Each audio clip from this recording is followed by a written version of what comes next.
Perdón, nada más que, ¿cómo van a, o sea, cómo van a comprobar? Por supuesto lo comprueban con una operación que ya hemos visto la semana pasada. Se operan, se cambian el género. ¿Estamos de acuerdo? Mira, en este caso es todas estas reformas que sufrió el Código Civil del Distrito Federal, que no las tiene todavía en los códigos de los demás estados, aclaremos ahorita, pero nada más en el Distrito Federal se habla de la transexualidad, del transgénero o de transvestis, es decir, este tipo de personas que tienen esas identidades y que las quieren sacar a relucir, pues bueno, tienen que hacer una serie de trámites, que de hecho ya lo hizo esta persona transexual. Hablan de una persona que nació niño y que ya a los 12 años pues le resaltaron las boobies, sus padres los llevan con los médicos y estos determinan que pues es una persona hermafrodita que tiene de los dos tipos de sexualidades, ¿no? En este caso tenía ovario y bueno, la chica decidió ser mujer. Bueno, y dice, bueno, tengo que ajustar a mi nueva realidad social, mi género. Es decir, no quiero ser hombre porque se burlan de mí, yo soy mujer. Y bueno, esta persona se tuvo que someter no nada más es la cuestión biológica, genética, es decir, también la psicológica, también la social. Entonces, este tipo de trámites para reintegrar su identidad, su real identidad que ellos eligen, bueno, tienen que demandar que en este caso esta persona que lo registraron como Pedro, pero él quería ser Claudia, pues bueno, entonces solicitó al juez desde el 2005 que le rectificaran su acta, que él nació como Pedro, pero que en realidad él era Claudia y que por tanto tenía derecho a que le cambiaran su acta de nacimiento por ajustarla a la realidad, ¿no? Entonces, esta es una serie de trámites que se hace ante el juez de lo familiar o ante el juez de los registros, ante el juez de lo civil en diferentes estados, donde uno puede pedir la rectificación de su acta. Pero él fue más allá.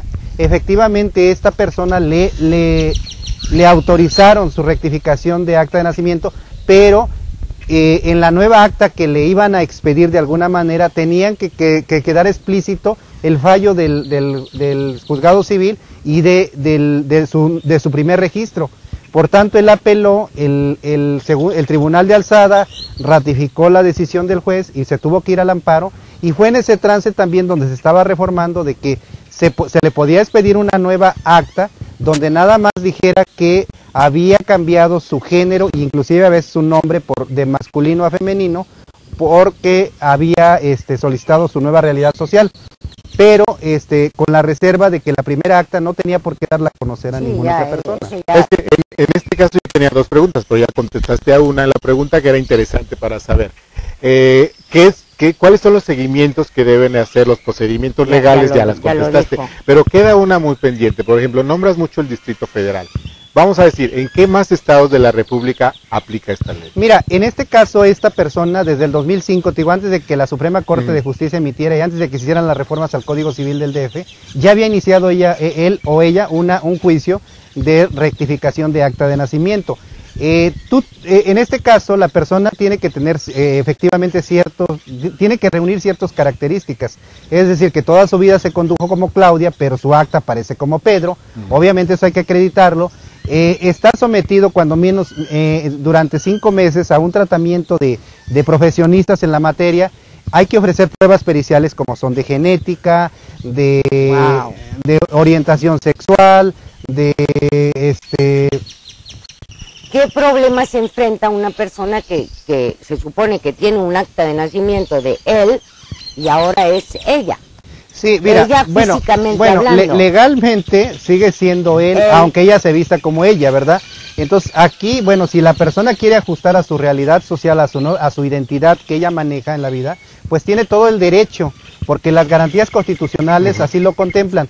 Entonces, esta persona en cualquier estado de la República, pues si reúne las condiciones y los requisitos que exigen nuestros códigos civiles o nuestros códigos familiares, en el caso del estado de Morelos, puede exigir que se le rectifique su acta de nacimiento y ajustar esa realidad que le impusieron a la nueva que ella tiene. Y esto se tramita obviamente a través de pruebas periciales, no nada más pueden ser obviamente los mexicanos, tienen que ser mayores de edad obviamente, bueno, exhibir todo tipo de documentación con que acredites todo esto, reunir ciertas condiciones. ¿También? No nada más es la biológica de decir, ¿sabe qué? Me operé, sino también el psicológico, los exámenes psicológicos. Y no depende también de lo que ella aporte, también el registro civil o el mismo juzgador puede exigir que sean examinados por determinados peritos médicos. Así es. Sí, y tampoco es garantía de que el hecho de que todo mundo vaya y exija que se le rectifique vaya a proceder, no necesariamente. No. O sea, van a ser aquel que acredite o que reúna todos esos requisitos seguramente tendrá derecho a que proceda esa nueva identidad que está exigiendo. Eso me lleva a una pregunta, René. ¿Qué sucede entonces, por ejemplo, con las tarjetas de crédito? Vamos a decir, era él, ahora es ella, y él a lo mejor hizo un fraude y se volvió ella y ya le otorgaron su nueva identidad. Claro. ¿Y ahora qué pasa? Efectivamente, mira, creo que se contempló en el Distrito Federal, está contemplado precisamente el hecho de que una persona adquiera una nueva identidad, es decir, ya no es hombre, ahora es mujer, ya no es Pedro, ahora es Claudia. Bueno, existe disposición expresa en esto regulada, señalando que la persona no queda exenta de sus obligaciones, tiene que responder como él o como ella, pero tiene que responder por las obligaciones. Esa parte está contemplada, no es el hecho de que me cambio. Imagínate, cualquier tipo de persona haría eso para evadir sus responsabilidades. No, sí responde por las obligaciones, sí responde. No, pero a ver, un momento. Pero, por ejemplo, está registrado a nombre de Pedro, como tú dijiste, y su tarjeta de crédito dice Pedro. No, mira. Y de repente, dentro de 2 meses, yo soy Claudia. No, bueno, el que tenga el derecho, el que tenga el reclamo, el que tenga la acción, el que tenga la obligación de hacerlo. Ah, bueno. No sabe que bueno, eso de que se puede prestar precisamente son las contradicciones que le hacen a esta ley, ¿no? De que la persona puede precisamente ocultar su identidad para no cumplir con sus obligaciones. Pero, bueno, en este caso sí, o sea, legalmente sí tiene que responder. Si la persona que tiene un derecho sobre esa persona de exigírselo, sí se lo puede exigir, es decir, nada más basta con que le diga al juez, señor juez, yo le presté a Pedro esta cantidad, pero ahora sé que se llama Claudia.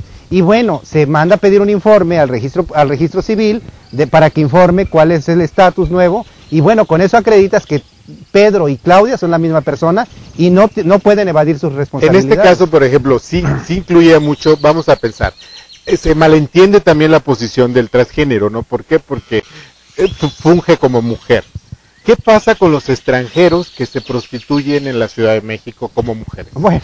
O sea, ¿bajo qué régimen, bajo qué ley, bajo qué peritaje? No, mira, o sea, estamos hablando de personas que están solicitando su regulación de sus actas de nacimiento, es decir, para esto. Pero independientemente si un transgénero o un transexual que exista como Pedro, va a responder como Pedro, aunque ella tienen los alias, también los criminales tienen alias, claro, ¿no? O sea, el perico, el borracho, el borrado, no sé. Pero imagínate, entonces ese transexual va a responder con el nombre que está identificado, que tiene su IFE, que tiene su pasaporte, y bajo esas documentos se les piden sus documentos, es decir, no ha promovido su rectificación de acta de nacimiento y por tanto pero por ejemplo, tiene que responder bajo esa. Un brasileño entra como Pedro, pero a los 3 días ya es Claudia. Son como Pedros, tendrían que responder como Pedros con el alias de Claudia. Y si comete fraudes y lo demás, ¿no? Sí, bueno, obviamente, o sea, las personas que otorgan prestaciones, pues exigen identificación. Bueno, una última pregunta porque nos queda muy poquitito tiempo ya. Estas personas que ya tienen una nueva identidad se pueden casar, gozan de los mismos derechos que tú y yo, pueden adoptar niños. ¿Qué pasa? Sí, claro, bajo la nueva identidad reconocida judicialmente, sí, efectivamente, si ya ahora es Claudia y tiene una nueva acta de nacimiento, por supuesto que si reúne los requisitos para celebrar un matrimonio, por supuesto que lo puede celebrar. Bueno, muy bien, yo creo que más o menos aclaramos un poquito la situación.